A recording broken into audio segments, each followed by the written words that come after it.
Hola, sí, probando. 1, 2, probando, sí, hola.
Buenas tardes, bienvenidos a esta su casa, a la Universidad CEU Cardenal Herrera. Esta es la sede que tenemos aquí en Valencia, no se conocen que tenemos el resto en Alfara del Patriarca y bueno, y muchas más extensiones a lo largo de toda España, ¿no? Bien, bienvenidos a esta casa, bienvenido nuestro ponente, José Ramón Magdalena, que luego presentará más extendidamente nuestro compañero Paco Fontana, que también le damos la bienvenida, presidente de la Amistad Judío-Cristiana, con el que hemos compartido mucho tiempo. Estaba comentando que en el 2006 creo que fue cuando hicimos aquí el 19º simposio hispano-israelí. Recuerda que estaba esto lleno y fue impresionante tener esta actividad con nosotros. Y también quisiera dar la bienvenida a José Antonio Puig, con el que hace poco firmamos un convenio de colaboración con la ONG AGEA, en el que bueno, pues estamos muy contentos de que sea la primera actividad que hacemos juntos. Ya van muchas que haremos con Amistad Judío-Cristiana, esperemos que haya muchas más.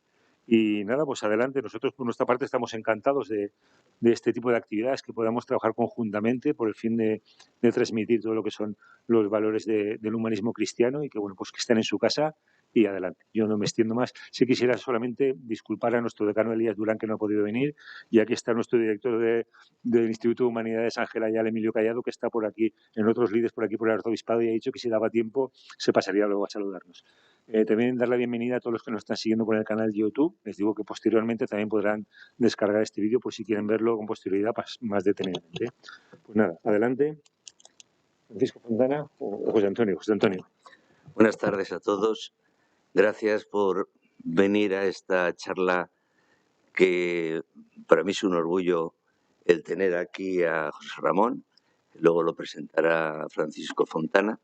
Yo, como ha dicho Fernando, soy el presidente de AGEA, que AGEA son las siglas de una asociación de grupo de estudios de actualidad que pone a disposición de la sociedad a un grupo de profesionales de diversas especialidades científicas y humanísticas con la finalidad de difundir una cultura inspirada en una visión trascendente de la vida. Nuestra misión es esa, repartir, difundir cultura, una cultura basada en los rasgos de la verdad, e intentando, aunque muchas veces resulta difícil, porque cada uno tenemos nuestras formas de pensar, nuestras formas de sentir, pero le intentamos siempre darla sin ningún tipo de sesgo que pueda dar la sensación de que lo que queremos es crear una especie de doctrina, sino lo que queremos crear es una cultura. Porque hoy, como todos sabéis, la ignorancia es muy atrevida. Estamos observando a todos los niveles la cantidad de gente que es capaz de establecer cualquier tipo de charla, de comentario, y no digamos si vamos a un bar, lo primero que se habla siempre, y todos saben mucho, es de política, de fútbol y también a veces de religión. Entonces no puedes tocar ninguno de estos temas porque son todos... lo que hay que hacer es, pues, como decía aquel señor del pueblo, ¿no?, quitarnos la broza de la ignorancia e intentar, a través de charlas como estas que vamos a dar esta tarde, pues ir aprendiendo, ir recibiendo un conocimiento. Muchas veces nos resulta mucho más cómodo que coger su libro y ponérselo a leer. Resulta mucho más cómodo que una charla de personas que tienen una formación. Y sin más, voy a dar la palabra a Francisco Fontana, que es el presidente del grupo de amigos de judío-cristianos de aquí de Valencia, aunque me ha dicho que es en realidad de toda la comunidad. Buenas tardes, bienvenidos todos. Primeramente, darles la bienvenida a todos ustedes, los miembros de la Amistad Judeo-Cristiana, simpatizantes, y los miembros de la comunidad israelita de Valencia, su presidente, don Isaac Sananes, Marilda Zulay, Estrella Israel. A usted, Estrella, no le puedo dar la bienvenida, porque usted está en su casa. Ha sido profesora de esta universidad durante muchos años. Pues bien, dicho esto, presentarles brevemente a José Ramón Magdalena en nom de Déu, una excelente persona con un fino sentido del humor. He tenido ocasión de tratarlo y muy contento. José Ramón es sobre todo conocido por sus traducciones. Él es catedrático de hebreo de la Universidad de Barcelona, ha sido becado y ha pasado años en Jerusalén, en la Universidad Hebrea. Esta misma tarde me has dado recuerdos de un amigo común, de Moisés Orfali, de la Universidad de Bar Ilan. Gratos recuerdos. Él lo que ha hecho y tiene su prestigio reconocido por esto son traducciones de libros escritos en la Edad Media por judíos que viajaban por el Mediterráneo, enviaban cartas a sus amigos, sus familiares y el más famoso de todos, el libro de viajes de Benjamín de Tudela. De todo esto nos va a hablar ahora José Ramón Juan Buies. Muchas gracias a todos ustedes, primero por estar aquí, y después tengo que decir que agradezco a estas instalaciones, a la Universidad de Cardenal Herrera, a la asociación que preside don José Antonio Puigcamps, a la Amistad Judeocristiana de Valencia, y decir que no es que me encuentro como en casa, sino que me encuentro en casa. Yo soy valenciano, de Castellón, pero me he criado en el Cabañal, soy cabañalero, y, en fin, estoy entre paisanos, entre amigos, entre nuevos amigos y sobre todo entre muy viejos amigos. Aquí presente está Pepe Martorell, que es más que mi hermano, porque nos conocemos desde el año 1952, que se dice pronto. Y desde entonces que hemos mantenido una estrecha amistad y cariño hasta hoy, y que perdure durante muchos años. Y estoy contentísimo, como no se pueden ustedes hacer idea, de haber regresado otra vez a esta Valencia preciosa, una ciudad preciosa, maravillosa. Y ayer tuvimos el privilegio, acompañado con mis amigos de aquellos años, de pasear por el Cabañal y de visitar la escuela donde fuimos aprendiendo las primeras letras de los primeros números. Estuvimos comiendo un arroz de fesol y naps muy alegremente con los amigos, en fin, que fue un día memorable y lleno de gozo y lleno de satisfacción.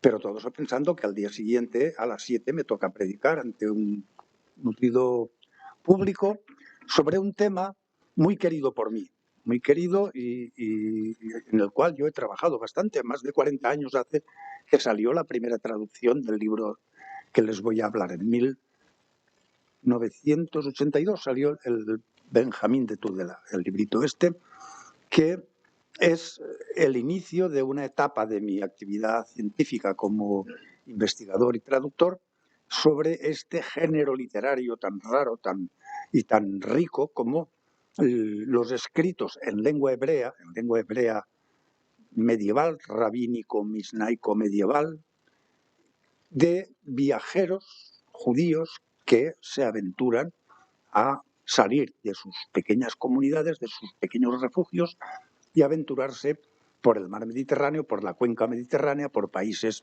cristianos católicos, países cristianos ortodoxos, países musulmanes, y van visitando ciudades, comunidades establecidas en esas ciudades y apuntan en sus cuadernos las impresiones de todo cuanto ven, todo cuanto les parece curioso, interesante y también aquello que les cuentan y que pueden ser objeto de interés.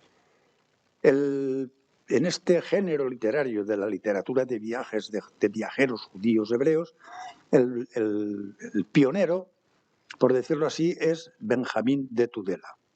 Este Benjamín de Tudela aparece en escena en la segunda mitad del siglo XII, hacia 1160 por ahí, aparece en un texto hebreo que dice: en un primer momento salí, en primera persona del singular, de mi ciudad Tudela y descendí por el valle del río Ebro hacia Zaragoza.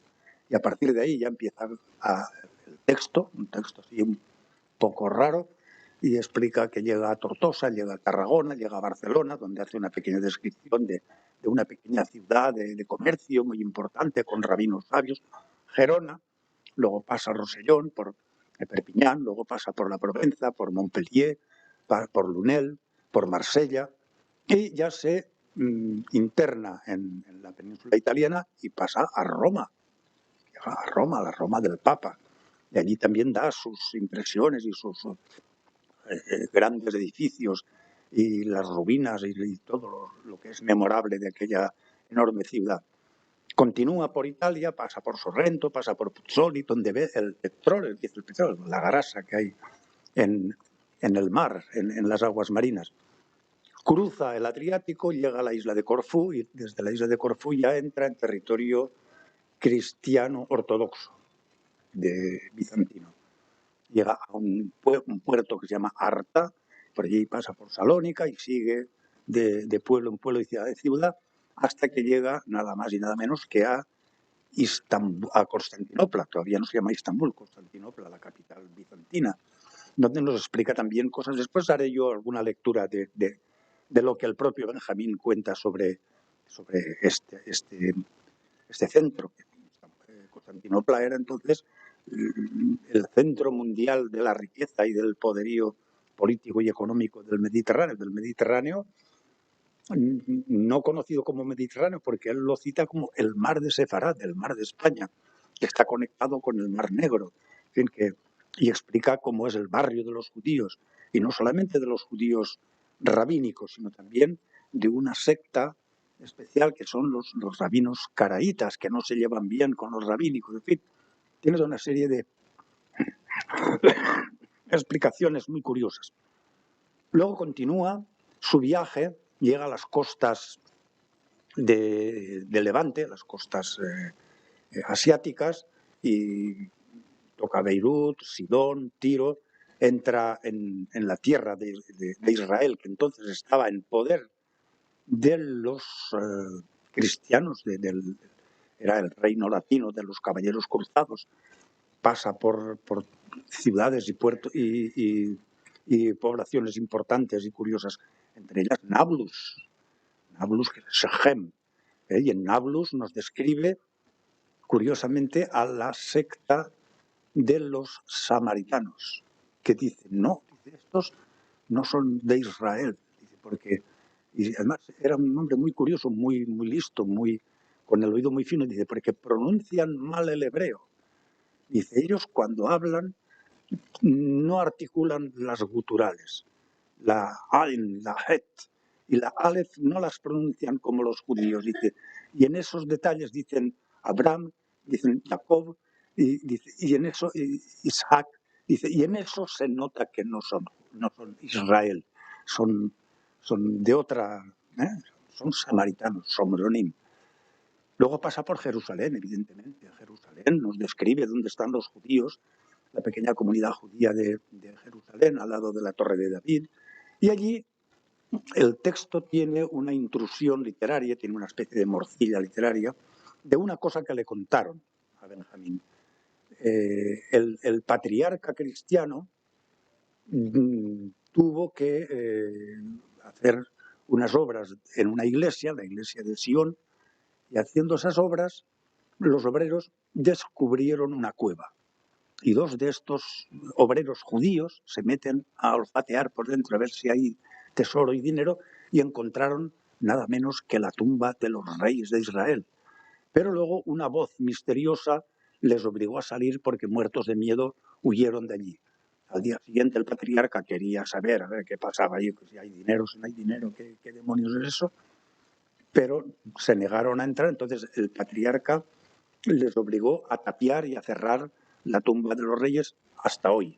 Eso, claro, es una leyenda un poco fantasiosa, pero que Benjamín de Tudela, o el texto de Benjamín de Tudela, lo contiene, y además es la tercera ocasión en que habla en primera persona. Dice, esto me lo contó a mí Rabí fulano tal, cuando yo pasé por Jerusalén. Después Benjamín sale de tierra del estado cristiano de los caballeros cristianos de Tierra Santa y se interna por Siria.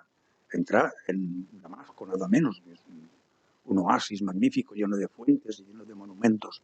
Sigue más hacia el norte a Alepo, Halab, una ciudad también multimilenaria, y después conecta ya con el valle del río Éufrates y va, en fin, pasando por todo lo que se llama la tierra de Babel. Allí pues describe lo que él considera que es la Torre de Babel, que de hecho no es más que una figurat, pero para él era la Torre de Babel, hasta que llega a la gran capital califal que es Bagdad. en Bagdad. Allí, por lo visto, era su punto a donde él quería llegar, y allí se apalanca durante mucho tiempo y toma nota de muchas cosas. Por ejemplo, de cómo es el califa, cómo es el carácter del califa. Es un señor que conoce la lengua santa, la lengua de Israel, y que protege a los judíos. De los judíos también habla de todas las academias y todos los grandes rabinos y sabios que hay en Bagdad. La figura del exilarca, del jefe del exilio, con todas sus preeminencias, con todas su poderío. Y, en fin, que no se pierde detalle de lo que sucede en Bagdad. Hay una descripción urbanística tremenda. Cosa curiosa, también explica la caridad que ejerce el propio califa, el jalifa, que tiene un manicomio para orates, para locos, porque en verano dice que tanto calor que la gente se les va la olla. Y entonces el propio jalifa tiene el Dar al-Maristán, la casa de los orates, y allí los encierran, los atan con cables y con cadenas, les dan alimentos y les dan medicinas, y cuando afloja el calor y vuelven otra vez a estar en sus cabales, les dan dinero y los sueltan para que se vayan a sus casas. Y todo eso lo hace el califa por su propio peculio, por su propio dinero. Bueno, pues se pasa mucho tiempo en Bagdad, como digo, y ya desciende su relato, parece ser que toma visos un poco más de realidad cuando llega al puerto de Basora, de Basra. Eso es en el Golfo, se ubica el Golfo Pérsico-Arábigo. Y allí pues también se ve que le calentaron la cabeza a algunos marineros judíos que iban a la India, por aquí y por allá, y el relato de Benjamín recoge historietas muy curiosas sobre los judíos de piel negra que hay de allá lejos, en Oriente, en fin, cosas muy, muy curiosas desde el punto de vista antropológico, etnográfico, económico. Habla, por ejemplo, de las pesquerías de las perlas. Las perlas son unas sabandijas que se crían dentro de las ostras, ¿qué tal? Y hay unos pescadores que bucean y la sacan y obtienen la perla. La perla para él utiliza una palabra muy bonita que aparece en la Biblia, bedolah. Bedolah es el bedelio y también las perlas. Y dice que eso, que es unos bichos, unas sabandijas marinas que enferman y producen esas concreciones, que son las perlas tan apreciadas en joyería. Después hay una serie de relatos un poco fantasiosos, pero muy reivindicativos del orgullo judío, porque en Arabia, estamos hablando del siglo XII, dice que hay unas tribus, en la parte de Jaimar, unas tribus de judíos indómitos, judíos salvajes, judíos bravos, que no pesa yugo sobre sus cabezas, están libres, son potentes y que no se dejan avasallar y que además defienden el territorio, y cuidado el que pasa por ese territorio porque les cae el cañazo fijo, no se dejan avasallar, ¿eh? No pesa yugo de extranjeros sobre estos judíos de Jaibar, de estos judíos salvajes, indómitos. Ya otra vez vuelve a recuperar visos de realidad y de certeza, lo que nos explica cuando se mete en el valle del gran río Nilo y va descendiendo del Nilo, del medio Nilo, de la zona de las cataratas hacia el sur, hacia el Mediterráneo, y nos explica, pues eso, las inundaciones. Cuando se desborda el río Nilo, pues los campos producen gran cantidad de frutos y de verduras, y hay toda una lista de productos que dan. También habla de los peces que se quedan en las balsas, que los propios campesinos hacen sus trampas para tener peces. Con la grasa de estos peces hacen también aceite para las lámparas, y que tienen un nilómetro, unas piedras con unas marcas, y que entonces, según esas marcas de cómo sube y cómo baja el río Nilo, si sube el tanto por ciento es que la cosecha será buena, Si sube el 50%, la cosecha será mediana. Si no sube tanto, entonces la cosecha será mala. Y siempre hay un vocero, un pregonero que va diciendo, oye, el Nilo ha subido tanto y tanto, para que la gente, los campesinos, sepan a qué atenerse y cómo trabajar la tierra y cómo recuperar los beneficios que pueden obtenerse de este fenómeno natural que es la crecida del río Nilo. Habla también de la ciudad del Cairo, de la ciudad vieja, Fostat. En el Cairo, él detecta que hay dos comunidades de israelitas, de hijos de Israel, y una comunidad de caraítas. Los israelitas hay dos tipos, que utilizan dos rituales de la lectura de la Torá. Hay judíos que son los del rito babilónico, que son los que luego se adaptan aquí en Sefarad, que estos culminan la lectura al año. Hay 50 y tantas parashiot, 50 y tantos capítulos, que cada sábado se va leyendo y explicando uno, y estos en un año, en 50 y tantas secciones, dan la lectura completa de la Torá. Mientras que el otro grupo, que son los de Eretz Israel, y Siria, estos lo hacen en 3 años. Es decir, que hay diferencias, lo hacen más cortito y entonces, en vez de ser un año la lectura completa de la Torá, son 3 años. Pero dice, bueno, al final, Kol Israel Haverim, a fin de cuentas todos somos hermanos y aquí no pasa nada. Sin embargo, con los caraítas la historia ya es diferente. Dice, hay ahí diferencias y hay barreras y no están bien vistos unos y otros. Continúa Nilo abajo y llega a la ciudad de Rosetta, de Rashid, donde apareció la piedra Rosetta en la época napoleónica. Y en Rashid también habla del mar y cerca está la gran ciudad de Alejandría. La describe toda como es por abajo, con sus bóvedas, con sus cisternas, cómo está el urbanismo, bien rectas las calles, en ángulo recto, como si fuera la Eixample de Barcelona, ¿verdad?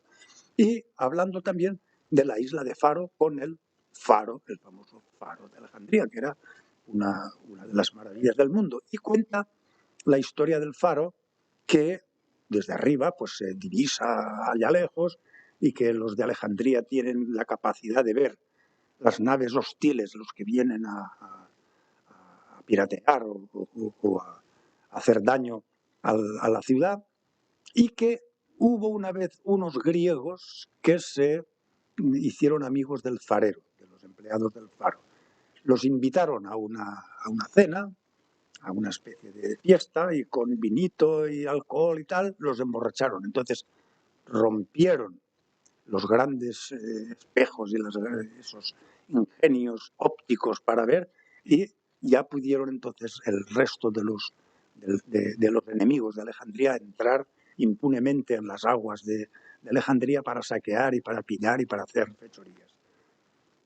Benjamín se embarca y ya estamos terminando su relato. Bueno, el relato es larguísimo, ahí tendríamos para varias sesiones explicar pequeños detalles interesantísimos. Y llega a la isla de Sicilia, ya en Occidente, que es la época de los reyes normandos, y habla de Palermo, y habla de los jardines de los reyes y de los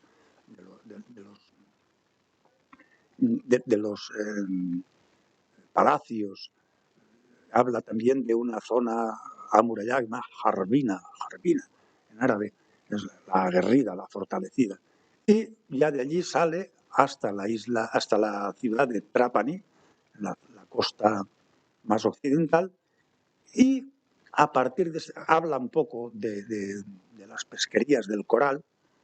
Pesquerías, por cierto, que estaban en manos de pescadores catalanes, judíos y cristianos, que iban allí con sus áncoras y con sus hierros a depredar los bancos coralinos de Trapani, y luego estos eran enviadas, estas piezas de coral, a los coraleros judíos marselleses, donde los reciclaban y lo vendían luego por Europa, que era un negocio muy interesante, muy importante en aquella época. Pero como digo, a partir de Trapani el texto ya contiene añadidos de dudosa mano.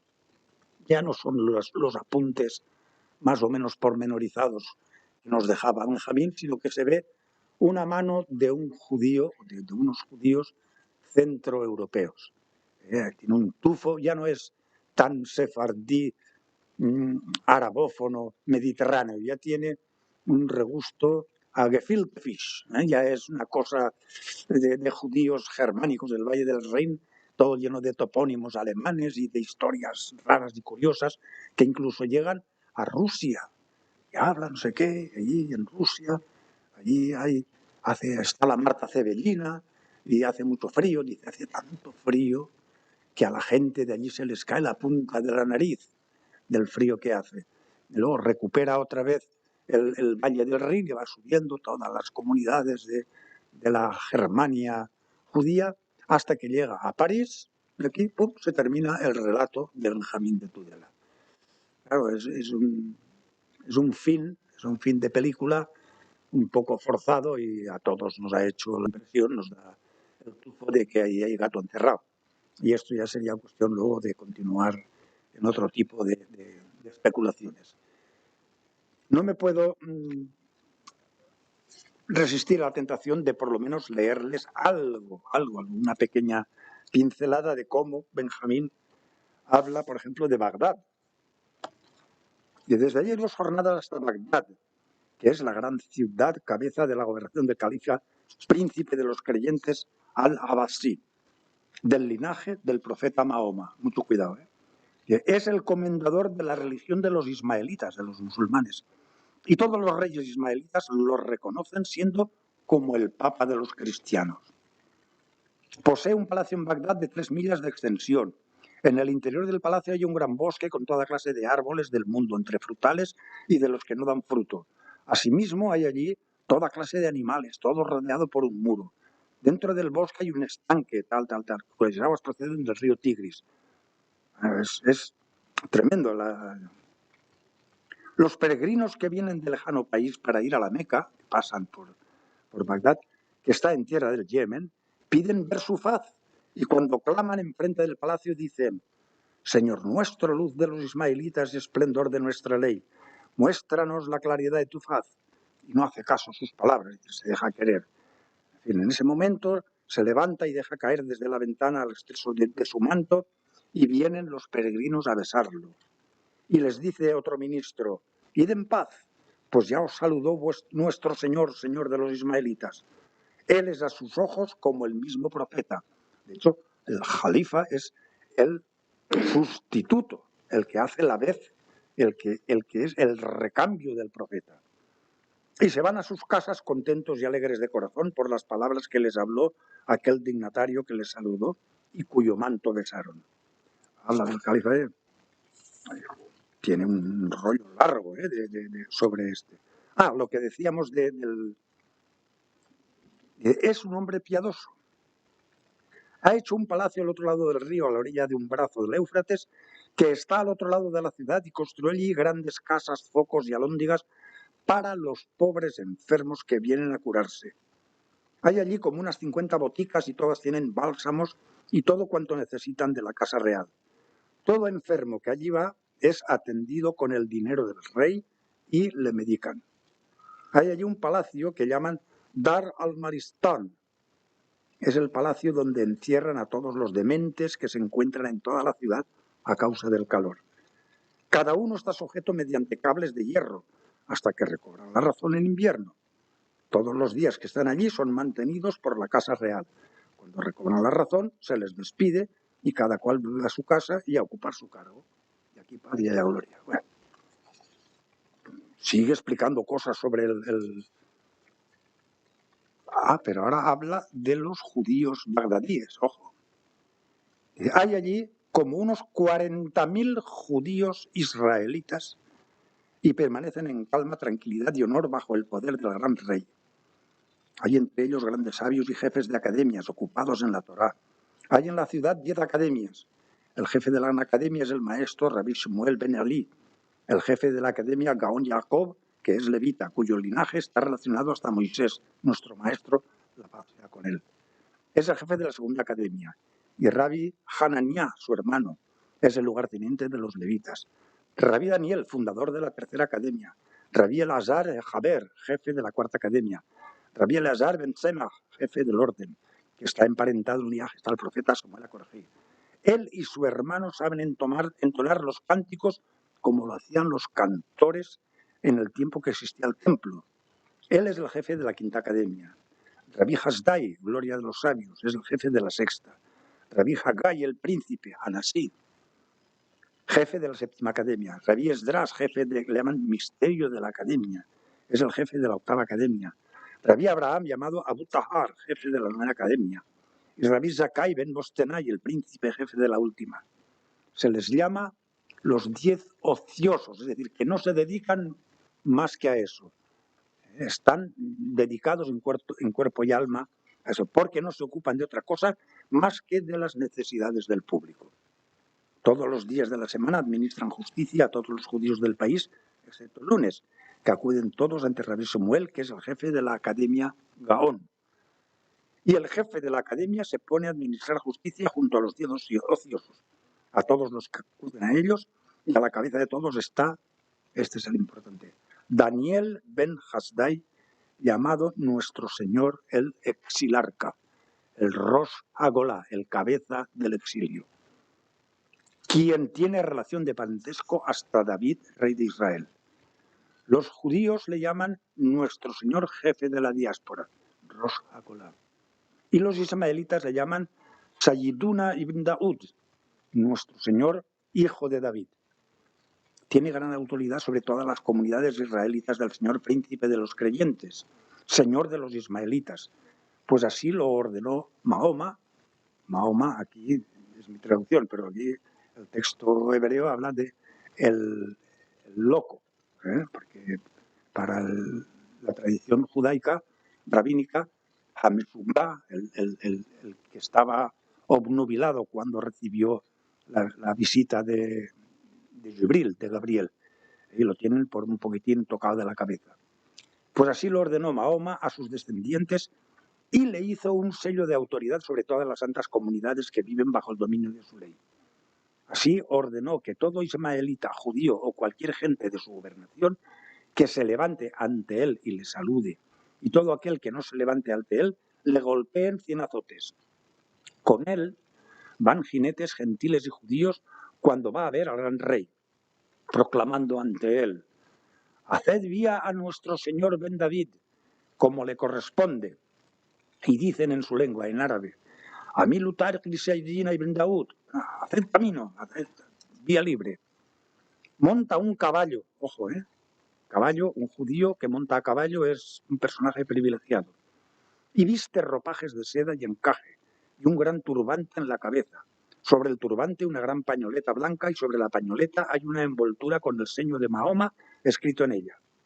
Viene ante la presencia del rey, le besa la mano, y el rey se levanta ante él, le hace sentar en un trono que Mahoma ordenó hacer para él, en su honor, y asimismo todos los reyes ismaelitas que vienen a ver al rey se ponen en pie delante de él, delante del exilarca judío. El exilarca se sienta en su trono, enfrente del califa, pues así lo ordenó Mahoma. Para que se cumpliese la escritura, no se apartará el cetro de Judá, ni el legislador de entre sus pies hasta que venga Silo, y de él será la congregación de los pueblos. Esto es Génesis 49:10. En fin, el exilarca sigue explicando cosas sobre él. Los judíos de la ciudad son sabios y muy ricos. En la ciudad de Bagdad tienen los judíos 28 sinagogas, entre Bagdad y Al-Korj, que es otro barrio, que está al otro lado del río Tigris, pues el río divide la ciudad. La sinagoga mayor del exilarca está construida con columnas de mármol polícromo, recubiertas de plata y oro, y en las columnas hay letras de oro con versículos de los salmos. Allí delante del estrado hay como unos 10 escalones de piedra marmórea. En el escalón superior se sienta el exilarca con los príncipes de la casa de David. La ciudad de Bagdad es grande, 10 millas de circunferencia alrededor de la ciudad. Es tierra de palmeras, huertas y vergeles, como no los hay en todo el país de Sinar. A ella vienen de todos los países con mercadería, y en ella hay hombres sabios, filósofos, conocedores de toda ciencia, y magos conocedores de todo tipo de encantamiento. Esto es lo que hace a Bagdad, que es muy resumido porque me he dejado muchos textos de los que da cumplida cuenta Benjamín. Voy a ver si encuentro algo sobre algo de Jerusalén. A Jerusalén me lo he saltado. Habla de los samaritanos cuando está allá en Nablus, en Shechem, pero dice, desde allá tal hay 3 leguas hasta Jerusalén, que es una pequeña ciudad. Claro, Jerusalén, vamos a ver, Jerusalén para el corazón de un judío, para la mente de un judío, de siempre ha sido una piedra imán. Esto, si te olvidara Jerusalén, en fin, ¿qué les voy a contar que no sepan? Y es parada obligatoria, visita obligatoria, pasar por Jerusalén y visitar el Muro de los Lamentos y visitar luego en Belén, en Hebrón, la tumba de los patriarcas, la tumba de Rachel y la tumba de los reyes, en fin, todo lo que se pueda visitar en Jerusalén. Y es una pequeña ciudad fortificada bajo 3 murallas. Hay en ella muchas personas. Los ismaelitas les llaman, aquí viene la lista de los cristianos, jacobitas, armenios, griegos, georgianos y francos. Francos son los católicos franceses, italianos y españoles. Así como gentes de toda lengua. Allí está la casa de la tintorería que alquilan anualmente los judíos al rey para que nadie haga tintes en Jerusalén, sino solamente los judíos. Que tenían este monopolio, que era un negociete, y solamente había una tintorería en manos de una familia de judíos. Hay como unos 200 judíos, antes hemos visto que eran 40.000 en Bagdad, y en Jerusalén, pobrecitos, eran solamente unos 200 habitando al pie de la Torre de David, al extremo de la ciudad. En la muralla, que está junto a la Torre de David, está la primitiva obra de basamiento, como de unos 10 codos, construcción de los antiguos muros que edificaron nuestros patriarcas. Eso también es un poco fantasioso porque de hecho son ortostratos de época romana, luego rehechos en época medieval. Construcción de los antiguos muros que edificaron nuestros patriarcas. El resto es obra de los ismaelitas. No hay en toda la ciudad un lugar más fuerte que la Torre de David. Allí hay 2 casas. Una, el hospital, que de él salen 400 caballeros, y allí reposan todos los enfermos que acuden dándoles todo tipo de provisión, tanto mientras viven como después de muertos. La segunda casa, que llaman Templo de Salomón, es el palacio que hizo el rey Salomón, la paz sea con él. Allí descansan los caballeros cristianos, y de él salen 300 caballeros diariamente para guerrear, además de los caballeros que vienen del país de los francos, de aquí de Occidente, de Europa Occidental, y de tierra de cristianos, comprometiéndose mediante voto que servirán allí días o años hasta el cumplimiento de su voto. Allí está la gran iglesia que llaman sepulcro, tal cual. Allí está sepultado aquel hombre. Hace una referencia así muy respetuosa a aquel hombre es Jesús, al cual acuden todos los peregrinos. Hay en Jerusalén 4 puertas. La puerta de Abraham, la puerta de David, la puerta de Sión, la puerta de Josafat, es decir, la puerta de Jehosafat delante del templo, que había en los días de antaño. Y allí está el Templum Domini, así, en letras hebreas, pero en latín, que era el sitio del templo. Sobre él construyó Umar ibn al-Khattab una enorme y hermosa cúpula, es lo que hemos visto en las fotografías, con esa cúpula dorada tan bonita que dicen la mezquita de Omar. Eso no es la mezquita de Omar, eso lo dicen los turistas, pero no es ni es mezquita ni es de Omar, es la roca, es una piedra, una formación geológica imponente, eso lo ves y te emociona de verdad. Y eso, en fin, tiene sus historias y tiene sus tradiciones, a gusto de cristianos, musulmanes y judíos. Y allí se acude a rezar. Y frente a ese lugar está el muro occidental, el Kotel Ma'araví, el muro occidental, el muro de los lamentos, que es uno de los muros que había en el Santo de los Santos y le llaman Puerta de la Misericordia. Bueno, aquí hay una serie de topónimos mezclados y una especie de aioli geográfico urbano un poco raro. Allí acuden todos los judíos a rezar ante el muro para pedir ayuda.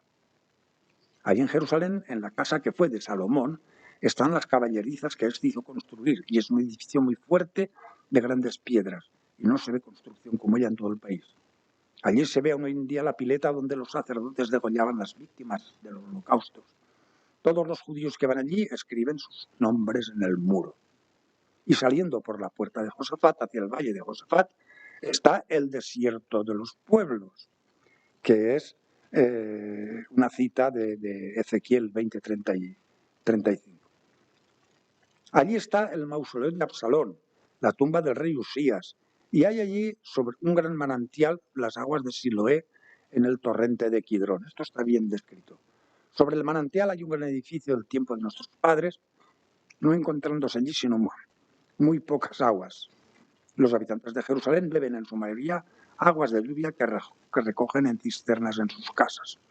Y luego aquí viene ya la historieta esa que les he comentado yo antes, del patriarca que pide hacer la reforma de la iglesia de Sion, y aparecen esa cueva con las supuestas tumbas de los reyes, tal y cual.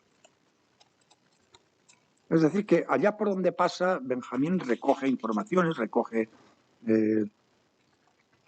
cosas muy curiosas. Luego, claro, cuando pasa por Hebrón, pues no se deja en el tintero visitar la tumba, la cueva de Macpelah, donde están los patriarcas enterrados. Y del Cairo tampoco me puedo dejar de por lo menos darles una visión de esta gran ciudad. Es el Cairo, la gran ciudad asentada sobre el río Nilo, que es el río Pisón, que es An-Nil. En ella hay unos 7.000 judíos. Fijaos, en Bagdad había dicho 40.000 o así, ¿verdad? Aquí 7.000, que tampoco, ojo. Allí hay 2 sinagogas, una para los de Eretz Israel y otra para los de Eretz Babel. Llaman a la congregación de los de Eretz Israel congregación Ashamiyin, y a la congregación de los de Eretz Babel congregación al-Iraqiyin. No todos siguen un ritual único en los capítulos y órdenes de la Torá, pues los babilonios acostumbran recitar cada semana un capítulo, como hacemos en Sefarad, y como es nuestro ritual, el que nosotros seguimos. Y cada año concluyen la Torá. Los de Eretz Israel concluyen la Torá al cabo de 3 años. Tienen entre ellos costumbre y convención de reunirse todos y rezar juntos el día de Simchat Torah y el día de Matan Torah. Entre ellos está Natanel, el príncipe de los príncipes, que es una especie de autoridad para los judíos egipcios, jefe de la academia, que es el jefe de todas las comunidades de Egipto. Ahí es la ciudad, la corte de los árabes, allí está el Amir al-Muminin, tal. En todos los duelos se llaman alauín, son árabes musulmanes alauitas. Y está el Amir al-Muminin al-Abbasi, que son los que se rebelaron contra los de Bagdad. Luego habla del río Nilo, cómo se sale, la gran cantidad de leguminosas, lechugas, culantrillos, endivias, coles, puerros, cardo, etc.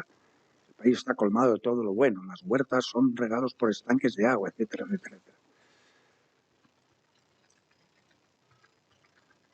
Paseando por las afueras del Cairo, ve unos edificios enormes que él llama los graneros de Yosef. Los graneros que mandó construir Yosef Atzadik, el José el Justo, para la época de la escasez. Resulta que no son los Otzarot de Yosef, sino que son las pirámides de Egipto. Y él pues lo confunde. Dice, allí están los graneros. Dice, hay muchísimos graneros hechos por José, la paz sea con él, construidos con cal y piedras, y es obra muy sólida. Hay un obelisco, tal. Alejandría, otra de las importantísimas ciudades.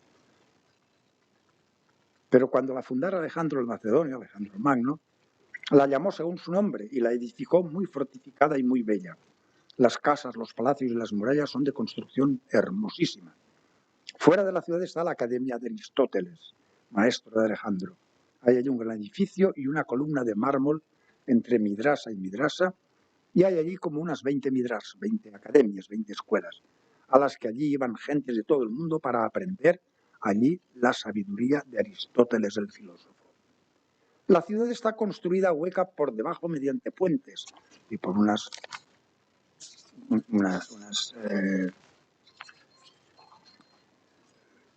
unas cisternas. La construyó con gran sabiduría. Sus calles son rectas. En su interior de los canales que uno ve los hay de 1 milla de distancia de puerta a puerta, desde la puerta de Rashid, la puerta de Rosetta, hasta la puerta del mar.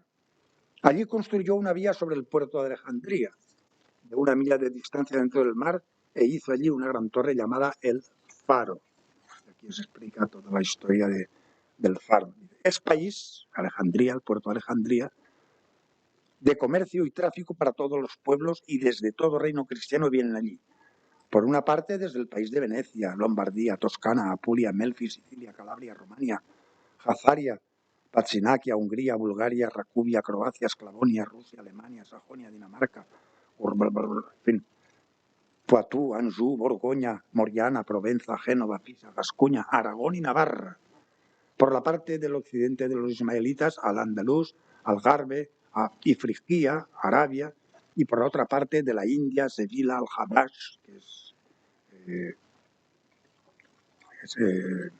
el país del Negus, de los abisinios, Lubia, Al-Yaman, Sinar, Asham, que es Siria, y Grecia, a cuyos habitantes llaman griegos, y a Turquía. Allí traen mercaderías de India, de todo tipo de bálsamos, y los mercaderes cristianos las compran. La ciudad, Alejandría, es bulliciosa por el comercio, y cada nación tiene su propia alhóndiga, es decir, tiene su propio consulado, y allí tenían los catalanes un consulado que era una especie de fortín donde se podían refugiar con sus mercaderías y recibían apoyo diplomático y ayuda de los cónsules, que tenían sus privilegios, sus documentos firmados por los pactos entre los reyes de la Corona de Aragón y los emires musulmanes. Allí, sobre la orilla del mar, hay un sepulcro de mármol, y en él están grabadas toda clase de fieras y aves, y su imagen en el interior. Fijaos lo que dice. Todo está en escritura de los tiempos antiguos. Nadie conoce la escritura, claro, es escritura jeroglífica. Y ahí, hasta que no viene Champollion en el siglo XIX, no se pudo ir. El pobre Benjamín dice, ahí nadie conoce que dice eso. Dicen que se supone que era un rey de los tiempos antiguos, anterior al diluvio. El sepulcro tiene 15 palmos de largo y 6 de ancho. Y allí, en Alejandría, hay como unos 3.000 judíos.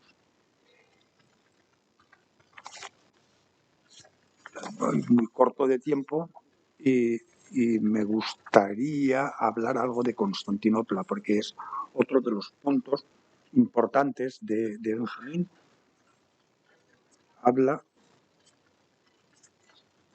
que el perímetro, dice, por vía marítima hasta Abidos y tal y cual, y se llega a Constantinopla, capital de todo el país de los griegos, llamados grecianos. Allí está el trono del rey Manuel el emperador. Bajo su poder tiene 12 príncipes, cada uno de los cuales posee palacio propio en Constantinopla. Asimismo, tienen fortalezas y territorios y dominan en todo el país, y a su cabeza están el rey Hiparcos. El segundo es Megas Domesticos. El tercero Dominos. El cuarto es Megas Ducas. El quinto Economos Megale. Y el resto de los títulos es por el estilo. Es más o menos como le iban soplando las denominaciones en griego bizantino, y él pues lo apunta en letras hebreas como puede, y lo hemos podido reconstruir más o menos así. El perímetro de la ciudad de Constantinopla es de 18 millas, la mitad sobre el mar y la otra mitad sobre el continente. Se asienta sobre 2 brazos de mar, uno que viene del mar de Rusia, que es el mar Negro, y el otro del mar de España, que es el mar Mediterráneo, el mar Egeo, que sube hacia arriba, ¿verdad?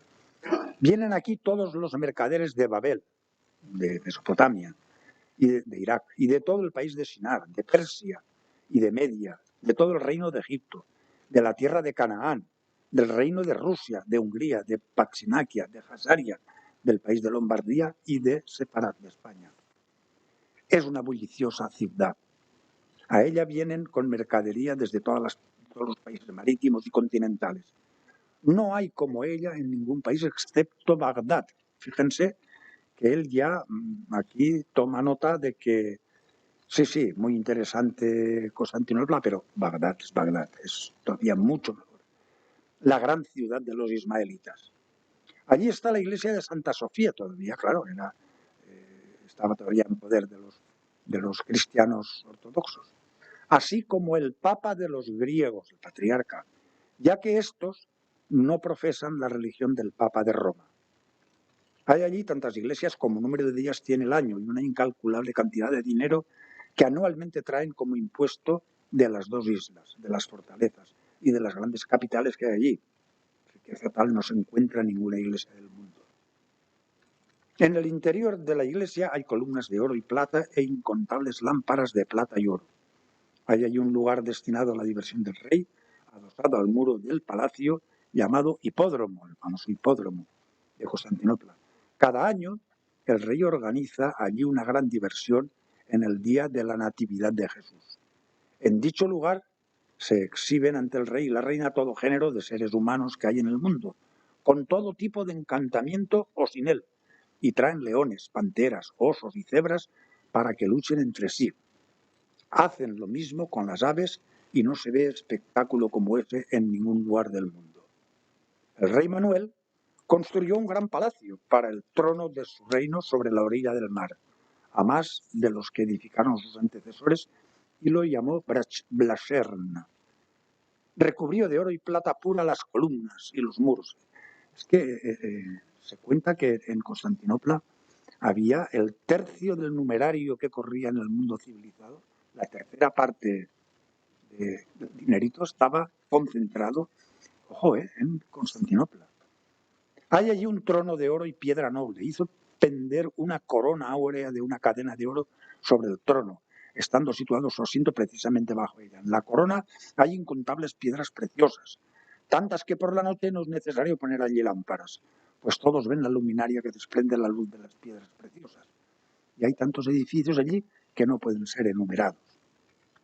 De todo el país de Grecia traen cada año el impuesto colmando fortalezas con tejidos de seda y púrpura y de oro. Y no se ve en todo el país un edificio como ese, ni riqueza tal. Dícese que el impuesto de la capital asciende anualmente a 20.000 piezas de oro, entre los alquileres de las tiendas y los zocos, así como el impuesto de los mercaderes marítimos y continentales. Los griegos del país son muy ricos en oro y piedras preciosas, visten trajes de seda con encajes de oro y tejidos y bordados en sus vestiduras y semejan príncipes cuando cabalgan sobre sus caballos. El país es muy pródigo en toda clase de ropas, así como abundante en carne y vino. No se ha visto tal riqueza en ningún otro país. Allí son todos muy sabios en toda la literatura de los griegos. Cada cual come y bebe bajo su parra y su higuera. Reclutan mercenarios de todos los pueblos gentiles, llamados bárbaros, para guerrear con el sultán Mas'ud, rey de los turcomanos, llamados turcos. Porque ellos, los griegos cristianos, carecen de espíritu combativo y se les considera, por tanto, afeminados que carecen de fuerza para resistir. Ya no están por la labor de romperse la cara con los turcos y contratan a sus mercenarios. Y ahora habla de los judíos. Y los judíos no están en la ciudad junto a ellos, porque fueron deportados a la otra parte del brazo del mar. Ustedes recuerdan algún... Claro, a mí no me gusta traer aquí el Cinexin y estas cosas, me gusta más darle a la lengua y explicar, pero nos hacemos una idea de cómo es Istambul, que hay lo que llaman el cuerno de oro, ¿verdad? Y a la otra parte del cuerno de oro hay el ensanche europeo de Constantinopla, que es donde están los judíos, es el barrio de Pera, ahora se llama Taksim, el barrio de Pera, dice. Fueron deportados a la otra parte del brazo del mar. Estando rodeados por un brazo del mar de Mármara, por un lado, no pueden salir a comerciar con los habitantes de la ciudad, sino a través del mar. Hay allí como unos 2.000 judíos rabanitas, y como unos 500 caraítas. Por otra parte, entre estos, entre los caraítas y los rabanitas, media una barrera, es decir, que no se llevan demasiado bien. Hay asimismo sabios, a cuya cabeza están el maestro Rabbi Abtalión, Rabbi Obadiah, Rabí Aarón Josuró, Rabí Yosef Shirniró y Rabí Eliakim el administrador.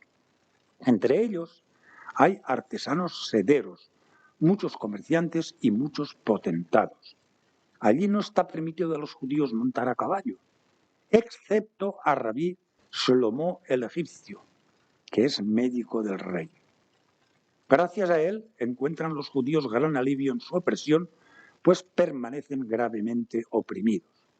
Grande es el odio que les tienen los curtidores de pieles, quienes vierten sus aguas pestilentes en las calles frente a las puertas de sus casas y ensucian el recinto de los judíos.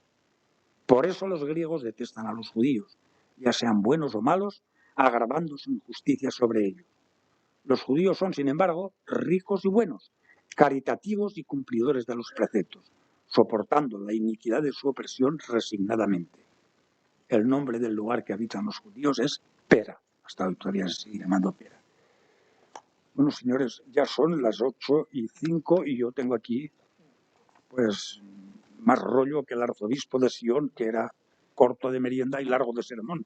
Pero aquí podríamos estar hasta las 12 de la noche y aún tendríamos que continuar.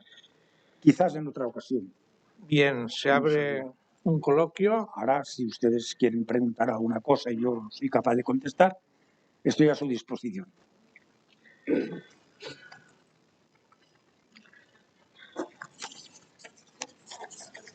Pregunto, toda tu vida dedicada al estudio del hebreo y todo esto, ¿qué experiencia has sacado de todo esto?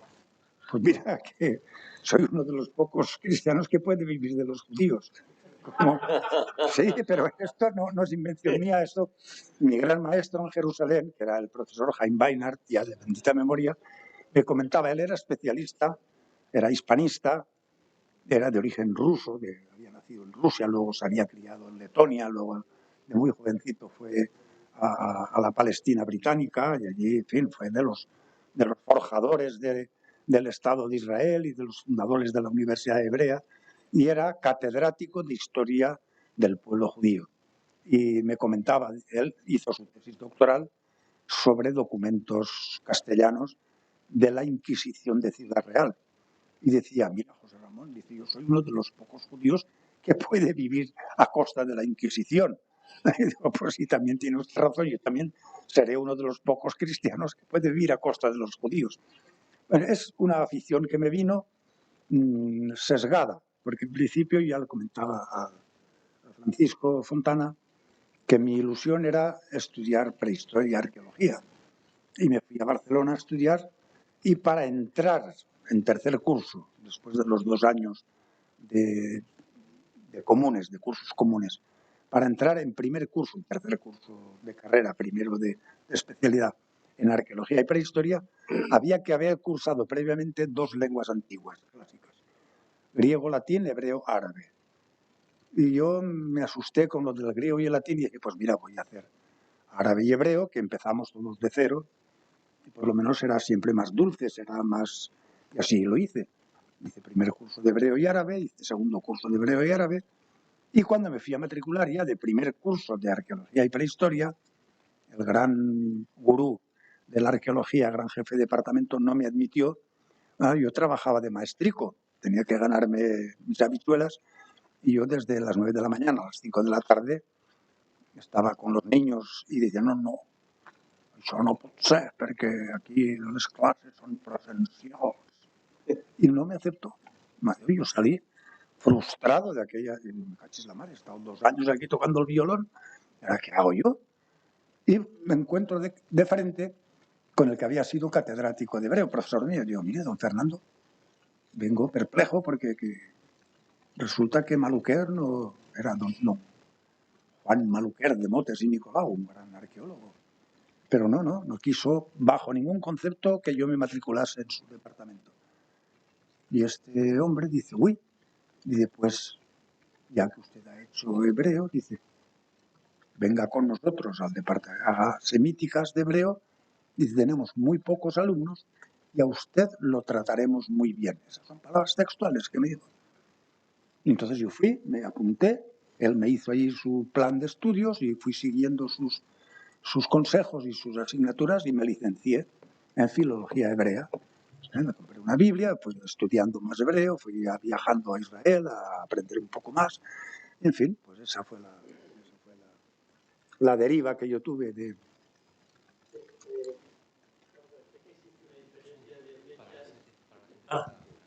Ya Sí, te oigo perfectamente. me oye, ¿no? Tengo un bozarrón además. Casi mejor. Bueno, vamos a ver. Sé que hay una diferencia de siglo y medio a 2 siglos entre el personaje de Benjamín de Tudela y Abraham Cresques de la Escuela de Cartografía de Mallorca. ¿Pudieron haber alguna, no digo conexión ni mucho menos entre los dos personajes, pero sí que, porque no he visto en las rutas que hizo Benjamín que pasara por Mallorca, y ahí había una judería importante, ¿no? Era solamente saber si habías visto algún tipo de lazo o vínculo con No. esa... Bueno, lo de Cresques, la escuela de los Cresques, que era una familia, más que investigadores eran dibujantes. Estos copiaban mapas y cartularios y portulanos de todo el Mediterráneo, lo hacían muy bien. Y bueno, está el famoso Atlas catalán, que está en París y todo eso, es conocidísimo. Pero sí, Benjamín no pasa por Mallorca. No pasa por Mallorca según el texto, lo que se llama el texto de los manuscritos del Textus Receptus. Lo que pasa es que yo sí que lo hago pasar. Yo he hecho una asesoría literaria donde me hago mi... ¿Te importa que diga Sí, yo sí, algo? pues comenta. Bueno, ayer me regaló un libro que era el manuscrito preñado. No, el incunable El preñado. incunable preñado, eso es. Yo empiezo a leerlo y me quedo sorprendido. Digo, esto parece una novela policíaca. No acababa de... Y sigo leyendo, y realmente es que encuentra en un incunable, en las tapas, unas hojas que servían de relleno, las sacan, le quitan todo el pegamento y era el final del viaje de Benjamín de Tudela. El auténtico final de Benjamín de Tudela, y eso me lo invento todo yo, desde Trapani lo hago llegar a Mallorca, todo el rollo patatero, luego de Mallorca luego llegar a Denia, de Denia a Valencia, Valencia Sagunto, Sagunto Segorbe, claro, Teruel, Zaragoza, Tudela. Yo no sé dónde se puede. Sí que le diré dónde se puede obtener. Sí. ¿Usted conoce la...? Tenía pensado, soy aficionado a la náutica y Sí, pues esa fechoría me la saqué yo. Por el Mediterráneo. Esa me la saqué yo de la mano. Digo, hombre, esto no puede ser que el pobre Benjamín se vaya a París. ¿A qué va a París? ¿A Disneyland o al Folies Bergère? No, eso No. Esa no bajada es sospechosa. Sí. Gracias. Y creo que tuviste la osadía de leerlo en un examen para catedrático. Bueno, eso fue una fechoría todavía con muy mala fe por mi parte. Fue una venganza personal mía a mis colegas. ¿Y se lo tragaron? Hombre, se lo tragaron con patatas fritas. Sí, pues no saben. Si no saben, pues les metes carnaza y pican. Ahí le duele. Eso fue una venganza mía porque a mí me torearon mucho en mi vida profesional en Barcelona y me hicieron muchas fechorías y entonces yo pues os la voy a guardar en piñonets. Así que me inventé un manuscrito, me inventé el texto, donde puse incluso una frase que no existe en hebreo para ver si alguien picaba. Nada. Había 7 catedráticos allí y se lo tragaron con patatitas fritas. Digo, ala, chuto, cómetela. Eso para mí fue una... Hombre, claro. Además, hay gente que lo sabe y se callan como bellacos, eso no se cuenta, todos pasan. Sí. Y aprovechando ese textito del paso de Benjamín por Mallorca, entonces fue cuando recuperé y se me ocurrió el cuentecito este del incunable preñado, donde dentro de una encuadernación medieval aparecen estos papeles que dan cumplida cuenta del final verdadero del Benjamín de Tudela.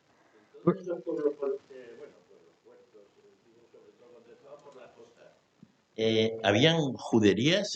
Claro, es que Benjamín Porque como la visto en el mayoría de... mapa, Sí, la mayoría de estos viajeros, y en el caso corto de Benjamín, está clarísimo que ellos van de judería en judería, van de pueblo en pueblo, de puerto en puerto, y van allí, y buscan el rabino, y buscan el Hekdesh, y piden información, y comida y kosher. comida, y tal, y a ver, y dame una cartita de recomendación, y dónde puedo ir, dónde puedo no ir.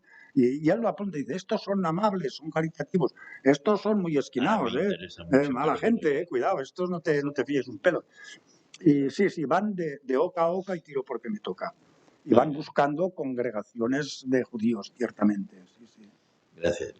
Y además utilizando como lengua de contacto o bien el árabe o bien el hebreo entre judíos. Cuidado. Porque utilizaban...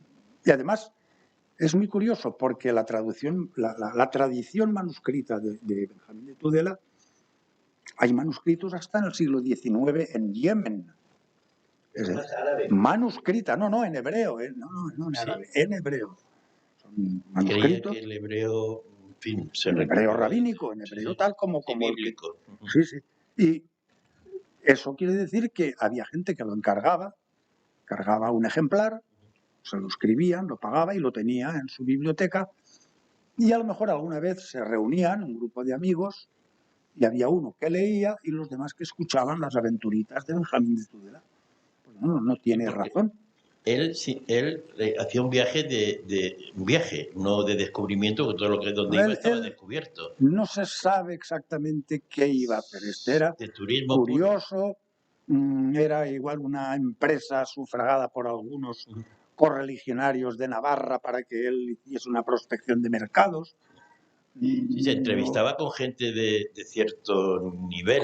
Claro, que en Roma va a hablar con uno que es secretario, que es criado del Papa. Y en Bagdad con todos los grandes gerifaltes de las academias y en el Cairo. No vio un objetivo claro. No se ve claro. Unos dicen, a lo mejor se interesaba por el comercio de las piedras preciosas o por el comercio de las especias. No queda claro. Es muy curioso que va pues haciendo sus mercadeos y sus trampichuelas y va, pues, como digo, de oca a oca. Y en la organización del viaje... No, él directo a... ¿Y la organización del viaje, él la tenía como prevista esa ruta o fue los barcos eran los mismos? El pálpito que me da es que él tenía unos objetivos que eran las grandes ciudades de importancia política, que eran el núcleo romano, Roma, el núcleo bizantino, el núcleo de Bagdad y luego de paso, claro, Jerusalén y el Cairo. O sea, esa constelación de ciudades importantes y a partir de ahí pues iba él ratoneando como podía y de oca a oca y tiro porque me toca. Sí, pero una aventura tremenda, son varios. No sé lo que habría por ahí, pero vamos. Pues tampoco dice gran cosa. Otros viajeros italianos del siglo XV sí hablan de Corfú. Y aquí el pan es bueno o el aire es malo y tal. Depende también de... Aquí hay textos y hay historias y aventuras y descripciones divertidísimas, pero ya digo, esto sería el cuento de nunca acabar.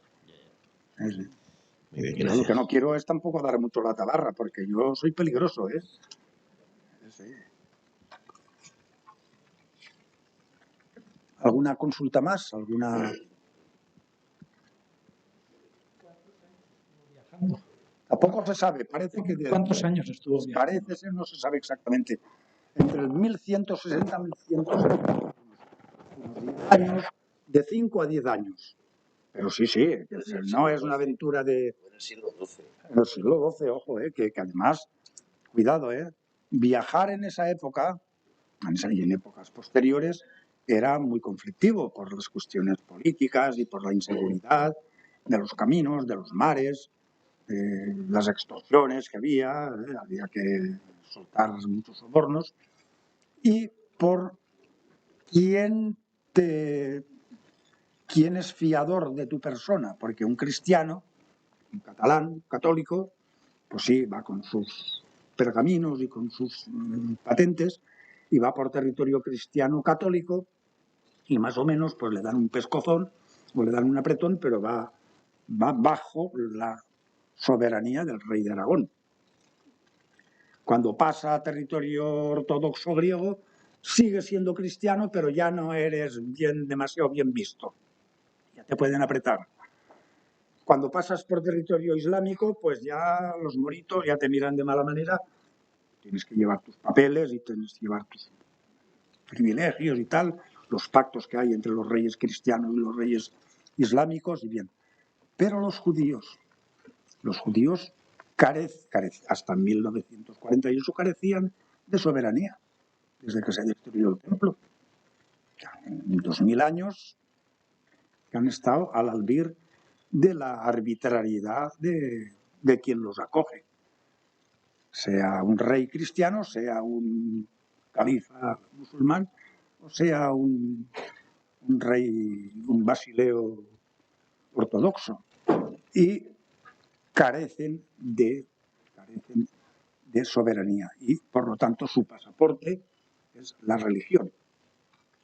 No les queda otra que ir de hermano en hermano y pedir socorro, pedir cobijo, pedir protección, pedir consejo, a veces pedir dinero. En fin, que es como ha sido la vida, pero hasta hace muy poco. Ya digo, hasta el 14 de mayo de 1948 los judíos no tenían soberanía absoluta sobre sus cabezas. Y era judío, pues ese era tu pasaporte. Y lo sustantivo es ser judío, no es ser ni catalán, ni ruso, ni italiano. Lo sustantivo es ser judío, lo adjetivo es todo lo demás.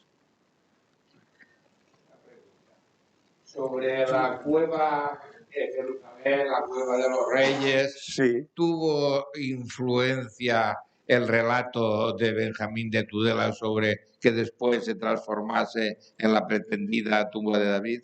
Es que eso, claro, cuando han ido cambiando claro, los musulmanes cuando toman el poder los musulmanes de los cristianos, aquello todo se reconvierte, a las iglesias y todo, se reconvierte en centros de culto del Islam.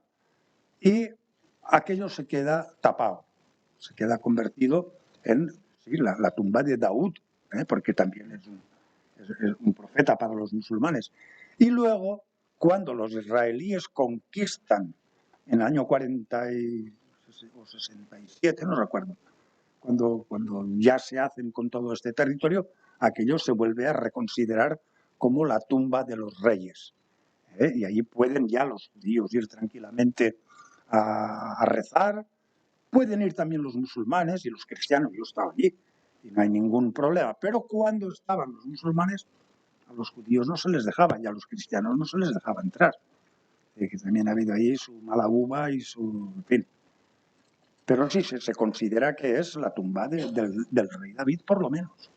Pero claro, eso yo creo que es fantasía morisca. Y ya la arqueología es una ciencia y luego el mundo de las creencias y lo que cada cual... Pues mira, si no nevero, even trovato. Esto. A mí me gustaría preguntarte, Dime. tus años en Israel, ¿qué experiencia has sacado de la sociedad israelí, del Estado? Dinos algo. Bueno, eso es otra cosa, eso es un mundo diferente. Yo he estado en Israel, en Jerusalén, sobre todo en Jerusalén, unos 5 años, en diversas etapas, pero he estado privilegiado. Primero estuve con una beca Marc, tenía dolaritos y vivía opíparamente bien.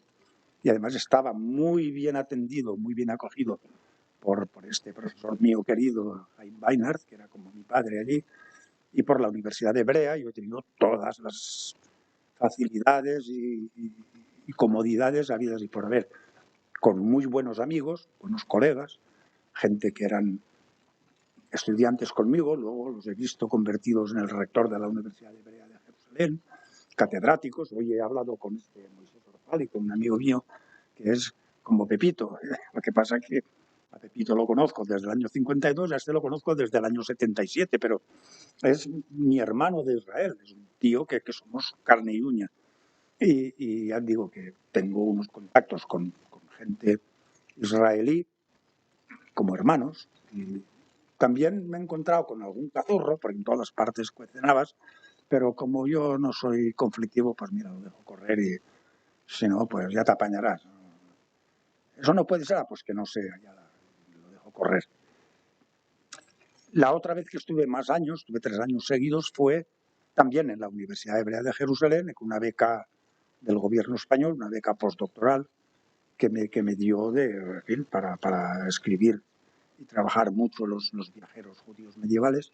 Y lo pasé opíparamente bien, bien dotado de dinerito, bien acogido por el Consulado General de España en Jerusalén y con unos vecinos, tenía un entorno de vecinos israelíes, judíos magníficos, con los cuales todavía mantengo relación, una gran relación. Y ya digo, en todas las sociedades hay de todo. Y a veces pues vas a un sitio, te acomodas y te lo pasas bien y todos son flors y violes y romaní. Y luego vas a otro sitio y te encuentras el tío esquinado, mala uva y todo mal. Pues no, yo no tengo ninguna queja. Ya digo, también he vivido épocas de tranquilidad, de mucha tranquilidad, no es como ahora que hay de cuando en cuando pepinazos y hay todos estos líos y todas estas cosas del terrorismo y tal. Nunca he conocido yo situaciones violentas en Israel, nunca. Jerusalén Vieja, yo iba a pie por la ciudad vieja, por el barrio islámico, por aquí, de noche, de día. Y cuando suena la Ave María, nunca tuve el menor problema, iba siempre con la bolsita abierta, jamás se me metió la mano para sacarme un paquete de tabaco, nunca tuve ningún problema, ni con los moritos, ni con los judíos religiosos, ni con nadie. Es decir, que tengo un muy buen recuerdo de Israel. Yo he vivido en Jerusalén, pues es como si estuviese en mi casa, voy caminando a los sitios. Ahora ya no porque me canso, pero es decir que es una ciudad que me la conozco muy bien. Y, en fin, si ustedes han estado, es una ciudad que tiene sus subiditas y bajaditas y también tiene su esto, pero es decir que ahora la política actual de Israel ya es harina de otro costal. La política lo lía todo. Y los gobiernos que se tienen que basar en ayudas de grupos así un poco raros, pues ya se pudre la situación. También tengo mi pálpito, es que aquella vocación que había de pionerismo, de entrega, de gratuidad, de trabajo, de esfuerzo, ha bajado mucho la guardia, ya no es lo que era. Israel tuvo épocas heroicas muy buenas y últimamente tiene ya, en fin, hay derivas un poco que ya no son de mi gusto. Ya no me encontraría tan a gusto como me encontré en aquellos años 80, 70. Pero bueno, esa es mi sensación, mi paladar. Yo no sé si es... Antes me comentaste una cosa que te sucedió cuando venías de San Petersburgo de examinar un manuscrito hebreo. Te pasó en el aeropuerto. Bueno, eso es una anécdota estúpida. Recuerdo que yo estuve en el año 89 en la Unión Soviética, fui a Leningrado a mirar las colecciones de manuscritos hebreos que hay en la biblioteca pública, que ahora es la Biblioteca Imperial, y sí, como pude, pues pude hurgar y meter la nariz en aquellos manuscritos, una colección tremenda, que todavía está por estudiar. Y regresé a finales de agosto y a principios de septiembre tenía que ir a Israel, tenía que ir a pasar unos días en un kibutz del Valle del Jordán y estaba en el aeropuerto de Barajas para subir a un avión de El Al y claro, allí los controles de seguridad, pues eso, el año 89 eran muy estrictos. Y la muchachita que me estaba haciendo el interrogatorio era una boba, era una jovencita de la comunidad israelita de Madrid, de estas que durante el verano las contratan para hacer los interrogatorios y para mirar las maletas y hacer las preguntas de rigor. No sé si ustedes han pasado por ese trámite, que te preguntan, ¿y alguien te ha dado un paquete, alguien te ha dado una carta, te han dado tal? Tú que nada.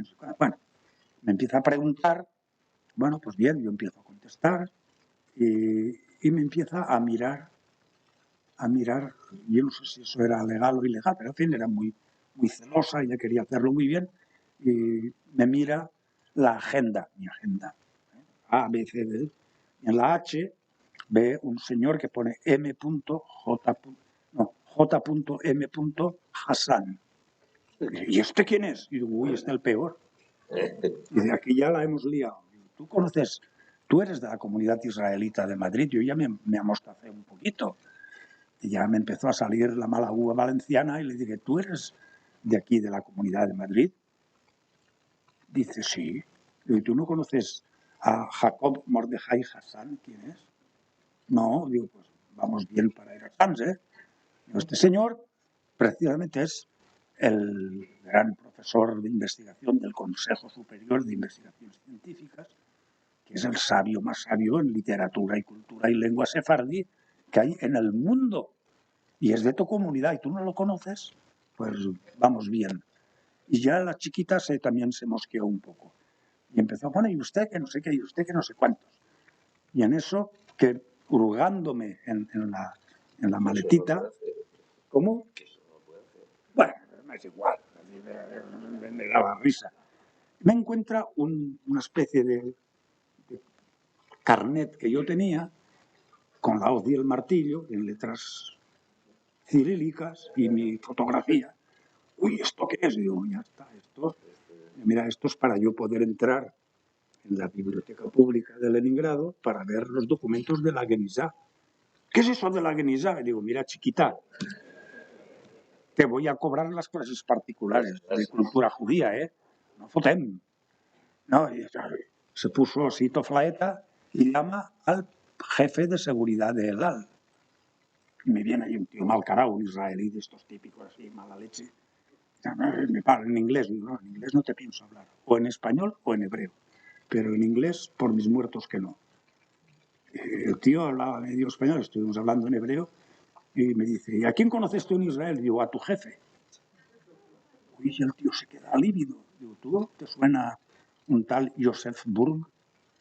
Joseph Burg era entonces el ministro del Interior de Israel, al cual yo no conocía, pero conocía a su yerno, que era compañero mío de estudios en la Universidad Hebrea. Y digo, si este imbécil es capaz de picar al anzuelo, le voy a dar un susto. Y telefonea y pregunta, aquí hay uno que dice llamarse José Ramón Magdalena, que dice que te conoce. A ver, se ve que el hombre se lo pensó y dijo, igual meto la pata y me manda a dirigir el tráfico a Beersheba, ¿eh? Ojo. Sí. Pero yo serio. Y al final estuve desde las 12 hasta las 2:30 allí frenando todo el resto de la cola, ¿eh? Igual, fue divertidísimo. Porque son tontos. Sí, pero estaban detrás. Detrás de mí había un matrimonio de colombianos ya mayores de origen libanés que tenían que entrar al Líbano por la frontera buena que había en Galilea, Líbano, y estaban llorando. ¡Ay, si a este señor lo tienen tanto tiempo, a nosotros! Yo no se preocupe. No pasa nada, no se preocupen, que ya saldrá el avión. Y sí. Pero bueno, qué enganchada tuvieron conmigo, pero yo me divertía mucho. Dice, ¿usted dónde tiene el título de doctor? Digo, uy, el título lo tiene mi mamá en el salón, ¿no? En el salón, que le gusta mucho ver lo listo que es su hijo. Es que los profesores de la Complutense, cuando van a Israel, todos traen el título de doctor en la maleta. Yo, claro, los de provincia somos unos paletos, catetos, bobos, que no sabemos cómo hemos de viajar. No se preocupen, la próxima vez lo traeré con el marquito y con el cristalito. Ganas de fastidiar, ganas de dar la nota fácil y grosera en un ambiente sano y juvenil. Era divertidísimo. Bueno, pues nada, agradecer al profesor Magdalena Nomdedeu la charla que ha tenido con nosotros, su erudita exposición y también... No es erudita, es simplemente charlar y contar cosas como lo cuenta uno con los amigos en el café. Ya está. Y si no es aburrido, pues bien. Y si es aburrido, pues lo siento, otra vez será. Pues res, donem-li...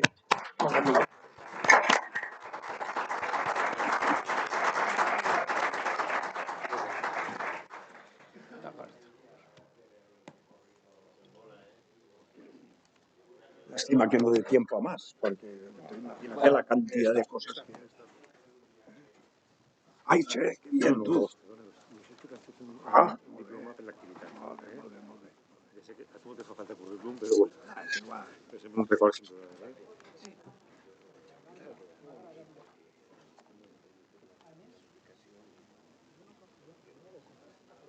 Ahora vengan donde des algo del castell.